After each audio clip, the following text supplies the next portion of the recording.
Hi peeps, we are back. We're talking Love After Lockup, Life After Lockup, Season 4, Episode 19. Hey, before we get into the video, please do me the honors of subscribing to my channel, hitting the notification bell so you can always be notified when I post new content, hitting the thumbs up because that does wonders for my channel, and share. Thanks. This episode starts out with Chaz and Brandon. So I don't have a ton of pictures just because of some technical difficulties, so you will have to excuse it this time.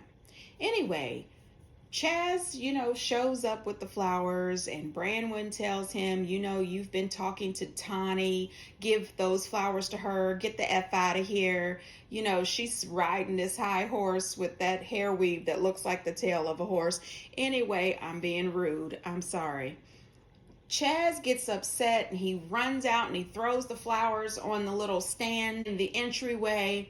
Listen, Chaz, you should have texted Tawny while you were on your way to the hotel to collect your things and check the hell out. Then you should have met up with her, gave her those flowers, and said, thank you so much for giving me the information that you gave me. Now I can move on with my life. Then carried your butt to your house, pulled up the old divorce template, because this is your fifth marriage, so you have to have a template somewhere.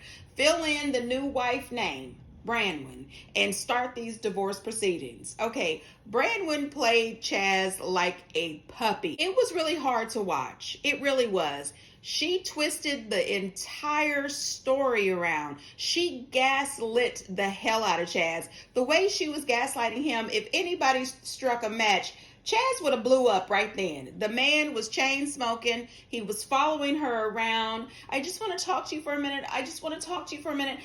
It was pretty bad. She is guilty of everything that she is trying to blame him for, but she's twisting it up on him, and he's following around her like a starving dog, and she's holding the bone. I think that she just needed an excuse to end this relationship. I think that Chaz needs to open up his eyes and realize this woman never wanted you. She only played the role that she wanted you when she was in jail because you were putting money on her books. You were somebody that she could call and talk to.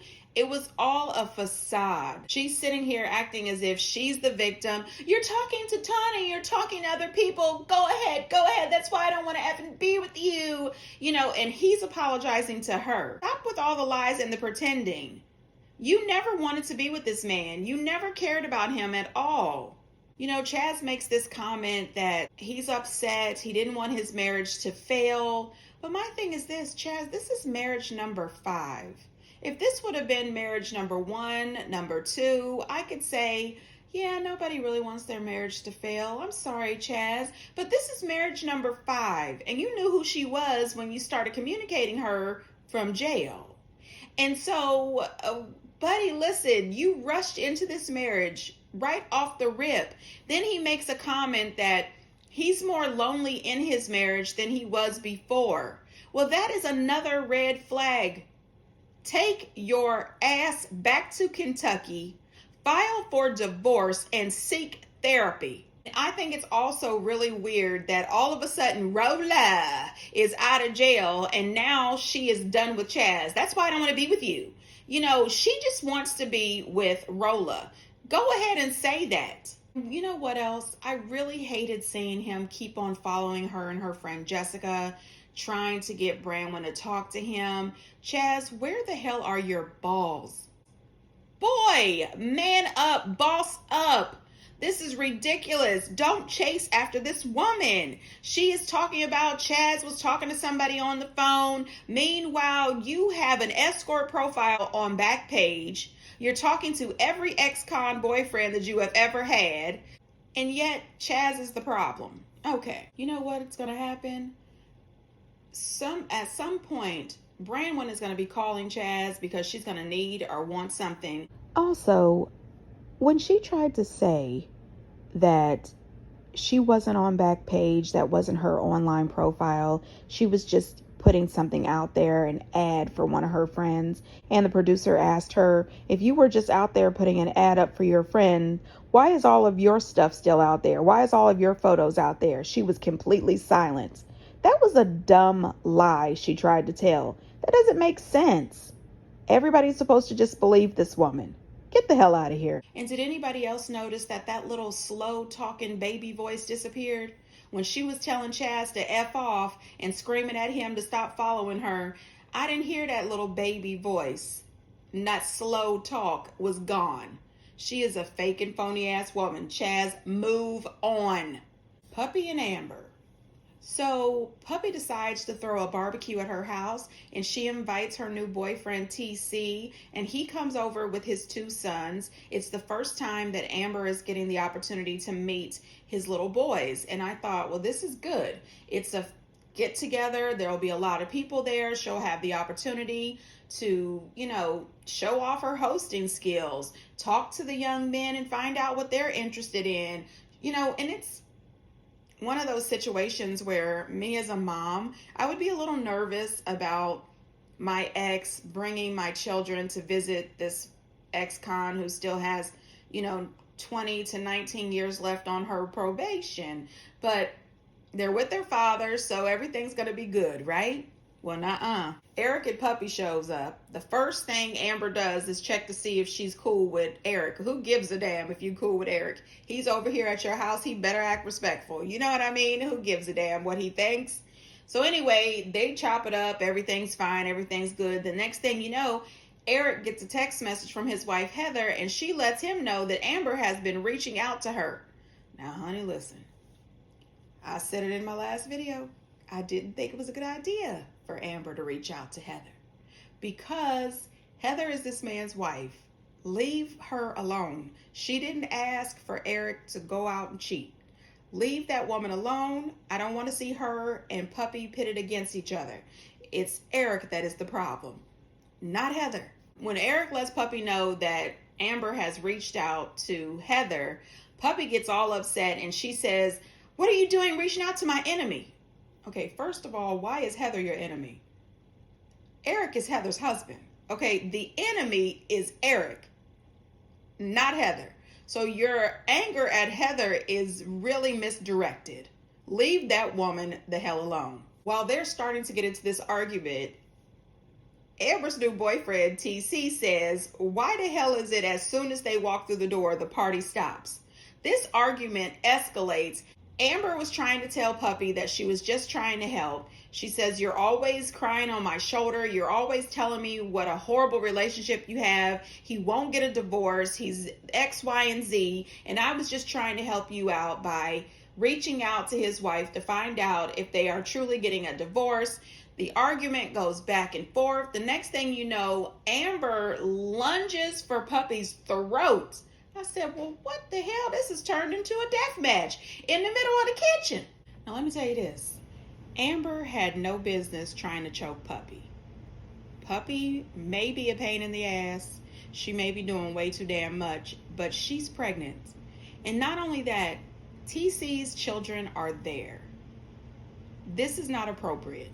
I understand that she's trying to ride for her friends. I get it.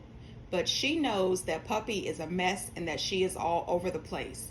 It is time to take several steps back from Puppy and Eric's relationship, because no matter what Amber or Queen says to Puppy, Puppy is going to do what Puppy wants to do. And according to Puppy, when anybody asks her any questions about her and Eric's relationship, what is she going to do? Her answer is, I don't know. She doesn't know shit, okay? All she knows is she's going to sniff under Eric's ass, clearly. And did anybody notice that the whole time that they were going at each other's throat, Eric was standing there with a smirk on his face?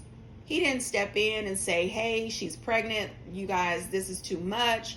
She doesn't need this stress. We're sorry to interrupt this party. This is not such a huge deal. Come on, Puppy, let's go. None of that. He just sat back and watched. He was enjoying all of it. You know what? I really do think it's time for Amber and Puppy to chill a little bit. Take a break from each other. Eric, of course, wants their friendship to be done completely 100%. TC lets Amber know that he is not here for the bullshit, not even a tiny bit. He's not here for it. He didn't appreciate that behavior. He definitely didn't appreciate it in front of his children who was meeting her for the very first time. This bad first impression. He tells her that he is done with this situation. He does not want to have any more conversation about Puppy and Eric. He doesn't want to be around Puppy and Eric. And I thought, well, isn't that interesting? Eric doesn't want to have any more Amber in his life, and you don't want any more Puppy in your life. You know, you're pretty much the same. And I think that that's okay. I think that Amber and Puppy need a little bit of a break. I do think that Amber should apologize to TC's kids. She should let them know that she is sorry. Her behavior was inappropriate. It got, belligerent and disgusting in front of them. And it's the first time she's met them, so it's not okay.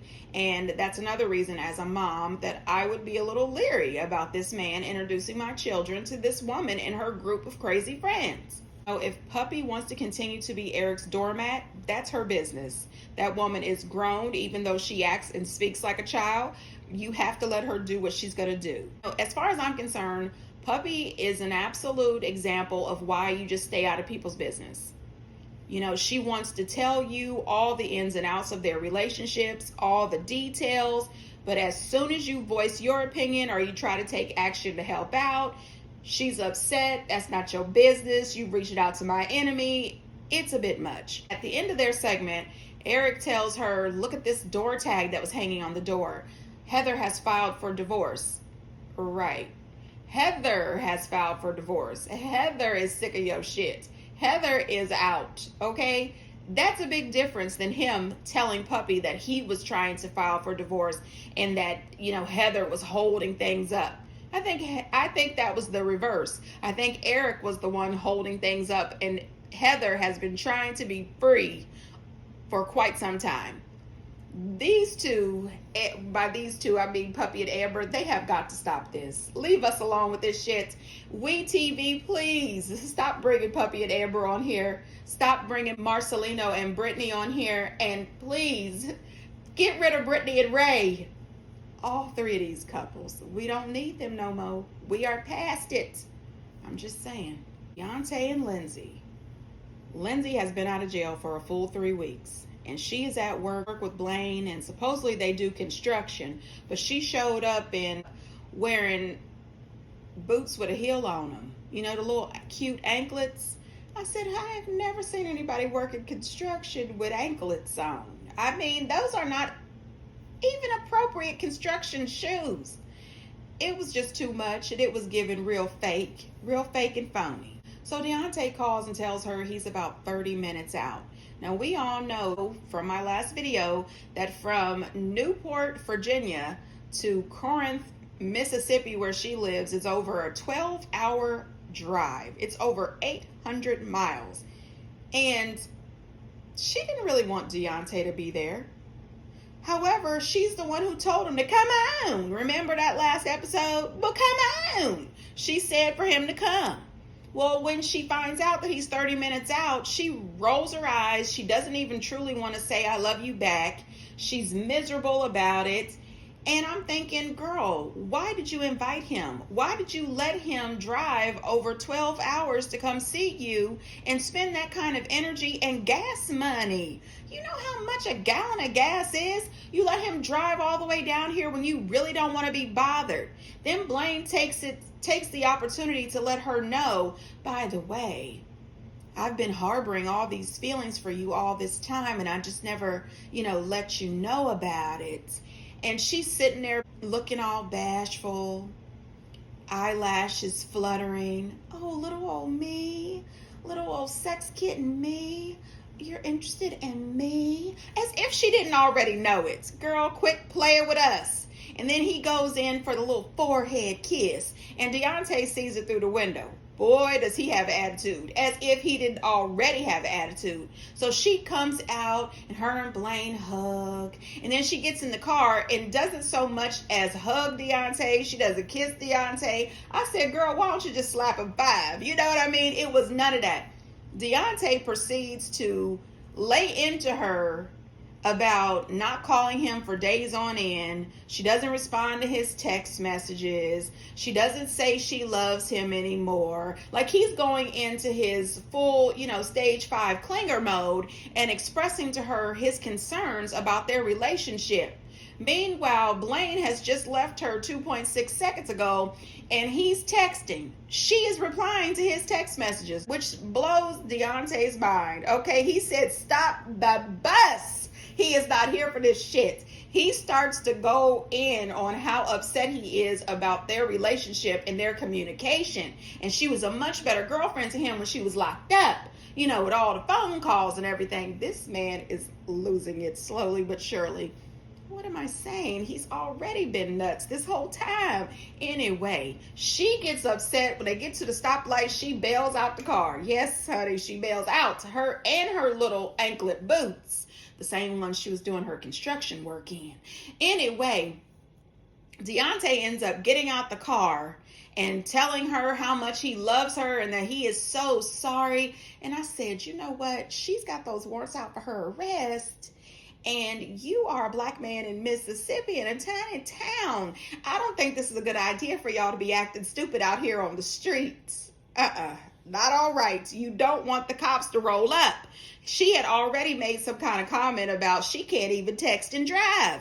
And I said, well, neither can I. And I'm pretty sure all the rest of the people in all the other states of America, we really are not supposed to be texting and driving. I'm just saying. What is wrong with her? He pulls out a photo collage that he made for her with pictures of her and her daughter. And he was telling her what a good mother she is. I laughed a little. She was in jail for like 6 years of her 12-year-old life. That to me doesn't say good mom. I mean, maybe to others, but not to me. Anyway, she tells him that he should be better at this, considering that she's his third inmate girlfriend. And I chuckled a lot because I said, yeah, buddy, you should be. Deontay, please stop going to the jail sites for girlfriends. This is just not working out. I hate to say it, but I really do believe that Deontay should probably get down into Kayla's DMs. Kevin's stalker. Reach out to Kayla because they're both crazy and they both are obsessive. You know what I mean? I sure hope that they don't end up on Discovery ID's Obsession, Dark Desires, because they both crazy. They would be a good couple. Every episode, I'm just thinking, you big dummy, stop this. Stop doing this to us. You know what I mean? He's on my nerves. I need Deontay to schedule an appointment with a psychiatrist. He is extremely smothering. As a woman, I would snap on a man that does that. Stop calling me 7 or 8 times a day and blowing up my text. We are grown people. I have a job. You have a job. Shouldn't you actually be working at work instead of calling and texting me all damn day? I think 1 to 2 calls will suffice. Okay? You're doing too much. And he's talking about he wants his women to obsess over him. She cannot obsess over you or even miss you when you are calling and texting all damn day. Gosh. And you know what? I realize that the problem is Deontay just wants to be loved. Everybody wants to be loved. And I feel for him on that. My only problem is you want to be loved properly. But yet and still you continue to pick these women from jail who are everything that you ever needed and wanted when they are in jail because they need you for something. But when they get out, they don't give a shit. And I cannot believe that you haven't figured this out because, as Lindsay put it, she's your third one. Oh my goodness. Oh, I don't think that Lindsay is a good person for Deontay or anybody else right now either. She could have just been honest with this man. She could have told him, Deontay, I really enjoyed our time when I was in jail. Thank you so much for being there for me. from all the good conversations, all the many letters that we have wrote, all the things that we have shared. But as a relationship, we are not going to work out. And I think one of the reasons that she was so upset at that moment is she had just allegedly found out how Blaine felt about her, and she would have much rather went home with Blaine and not been with Deontay. Lindsay should be more focused on clearing up this warrant situation and being a better mom. I don't think she should even be thinking about dating, period. You know, she ends up screaming and yelling at him and storming off. He's yelling and storming off. He's throwing around chairs. I said, honey, let the cops roll up on your butt in Mississippi, Deontay. Anyway, we see the previews for the next week's episode, and it looks like him and Blaine might start fighting, which if either one of them even thought about it for a few minutes, the three of them really do not need the police involved. Kevin and Tiffany. I don't know why they don't just start out Kevin, Tiffany, and Kayla. Where is the slide with Kevin, Tiffany, and Kayla? Anyway, Kayla is still following these people around. She follows Kevin and Tiffany from the restaurant to Tiffany's job. And I said, we've already seen that car seat in the back. Where is your baby? Where is your priorities? Why do you have time to follow Kevin and Tiffany around all day? Do you have a job?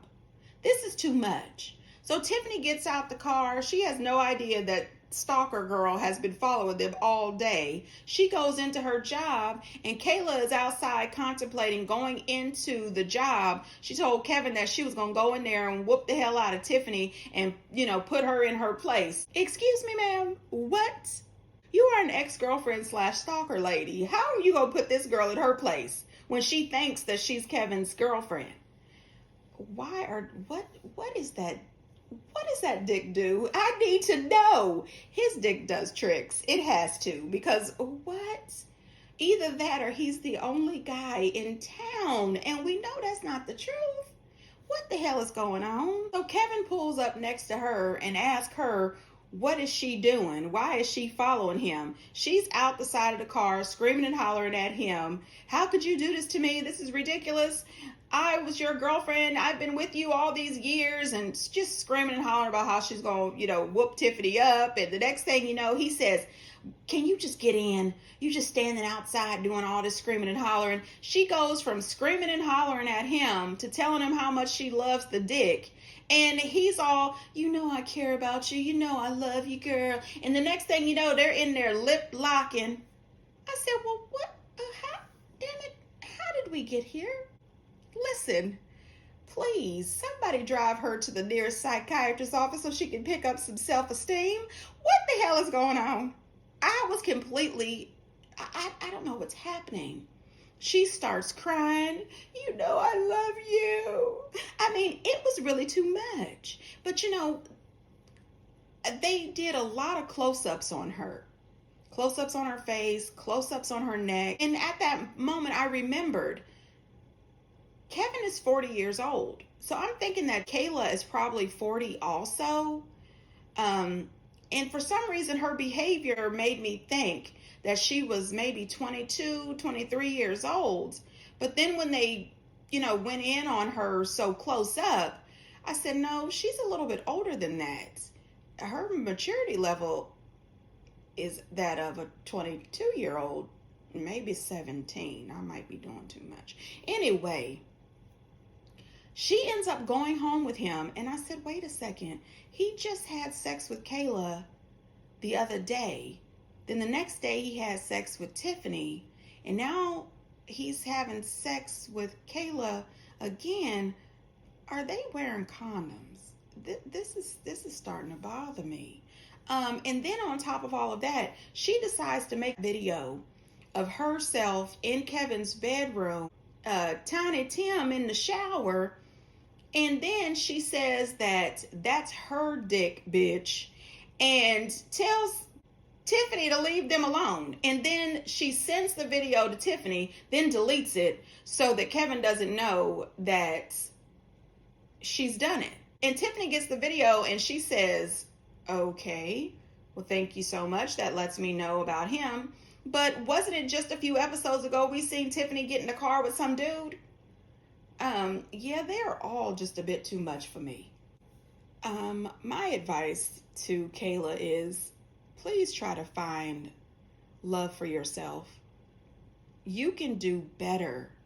I think that Kayla is a beautiful woman who could do a lot better than Kevin. And sending Tiffany videos, to show her that you are having sex with Kevin is really just too much. You need to start demanding respect and you need to move on. He is an absolute dog. He is sitting around here sleeping with woman after woman, and you've been waiting for him for 6 or 7 years. This is not fair to you. Kevin is using both you and Tiffany, and you guys are allowing him to get away with this. And Kevin, you know what? Any hell that Tiffany or Kayla brings to you, you deserve it because you play too many damn games. You are playing all these games with their emotions, and that's extremely dangerous. Don't you watch Discovery ID? Playing around with people's emotions is a dangerous, dangerous game. I think that Kayla needs to stop being so mad at Tiffany. All of your anger needs to be directed at two people, yourself and Kevin. Kevin only treats you the way you allow him to treat you. And that goes for Tiffany too. He lets us know that at some point, him and Kayla used to live together and Kayla cheated on him. Listen, Kayla, girl, when you cheated on him, why didn't you just stay gone? This man is not it. Brittany and Ray. Oh boy, I'm tired of two of them. So Brittany is getting ready to go to her bachelorette party. Ray is getting ready to go to his bachelor party. And she's warning him about his behavior. He needs to make sure he acts right.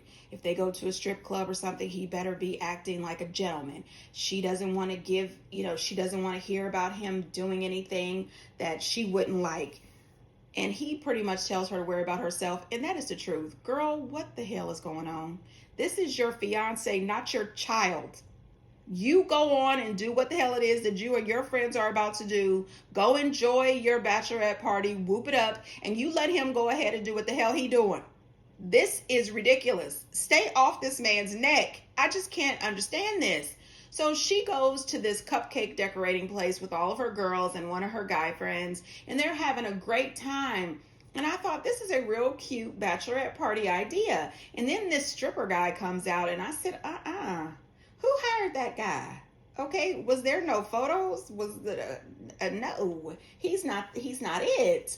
Anyway, Ray ends up going to the strip club, and I said, well, Brittany and all of her friends are wearing short sleeves, little cute outfits, and Ray is wearing a turtleneck. I mean, this man loves a turtleneck.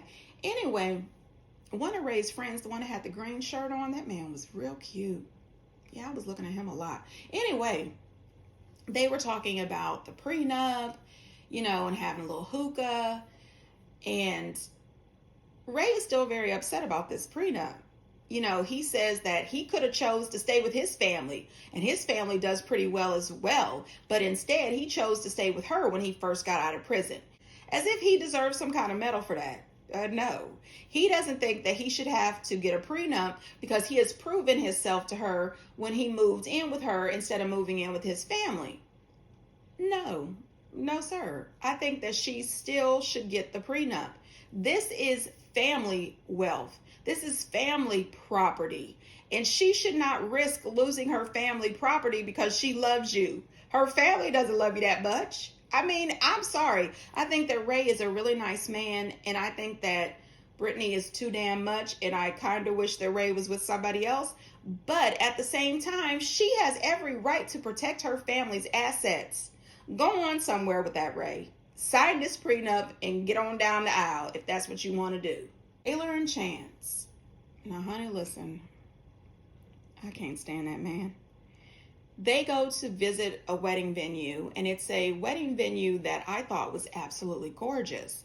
Heather, the wedding coordinator, says that it's a place that do-it-yourselfers really love because it's a big, beautiful open space, and you could just decorate it, any way, the way you want it. Chance talks about bringing in some water and some plastic to have, a little stream going down the aisle, and I said, boy, shut the hell up. We saw what you did to that garage. You ain't coming in here with your 2x4s and plastic. Get the hell up out of here. Anyway, the venue is really nice. Chance tells Taylor that they should get a loan to pay for this huge wedding. Excuse me, damn it. A loan to pay for this wedding. You just got out of jail less than 4 months ago. You claim to have a 750 credit score, which I think that's a lie. And you know what, I have no proof of this, but I think that he is doing something illegally. I just feel illegal just coming off of him. So anyway, she finally tells him that she's pregnant. This dude is ready to jump for joy, talking about, "Ooh, I hope it's twins and I hope it's boys." Really? Really? Okay. This man's immaturity level is ridiculous. And the fact that he doesn't realize what a huge responsibility this is, with you guys already having 3 children in the house. You are out here making all these financial decisions without talking to her. He is definitely fiscally irresponsible. We got these loans. We got these credit cards. Do you realize that the banks don't play? They don't play. They will come track you down for their money. They will take you to courts. They will garnish your wages. Banks do not fool around. You are doing too much. He's given her all these harebrained ideas that he has come up with. She lets him know that there is just way too much going on, and she thinks they should wait until after she has the baby to get married. So he says that he's feeling some kind of way. He's got an attitude about it. Boy, who gives a damn? She should be feeling some kind of way too. So much so, she should go back to her house to pack you and your truck up and get the hell out. Anyway, they go home. The next we see of them, they are making posters to welcome Bobby back home. One of the little girls says, "Is Bobby moving back in the house?" And he says, "No, she's going to be out in her room in the garage." They take us out there to view the garage. That garage is still a piece of shit. This dude who keeps on bragging about all these construction skills and how he can build this and he can build that. He can double deck this. He can put this down here. We can hang this here. We can put this there. We gonna float water in this venue with a couple 2x4s and some plastic. Damn it. This place is disgusting. I said, this woman is coming home from overdosing and now she's about to be back in this disgusting garage with that disgusting mattress, and damn it, it was bad. It looked like the mattress had stains and spots and stuff on it. He's talking about, "Taylor, put on these gloves in case there's any fentanyl around here somewhere.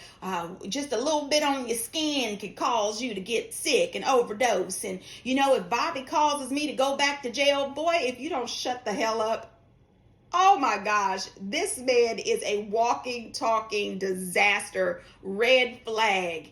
And the fact that she doesn't see it, it's a problem. But I really hope that Bobby has somewhere she can go when she gets out. And I hope that at some point she gets her own apartment and that she ends up living a clean and sober life away from Chance and Taylor. Chance is absolutely trying to get Taylor away from her family and friends, trying to move her to St. Louis. And she says that she doesn't want to move to St. Louis. Chance is doing a lot. Instead of both of them working and grinding and saving up to make some repairs on Taylor's house, he decides that he's going to get all these credit cards. He's going to buy a new house. He's going to buy this truck and buy these rims and do all this stuff. Boy, if you don't stop it. He's talking about they need to create assets. You can't create assets if you can't pay for it. It's just dumb. I just hope he understands that loans are not gifts that the bank just gives out. I think that Taylor needs to wise up and make a stance. You cannot trust Chance to make financial decisions. You cannot trust him with your children, and you definitely cannot trust him with construction work. Anyway, peeps, get down in the comments and let me know what you think. And until next time, bye.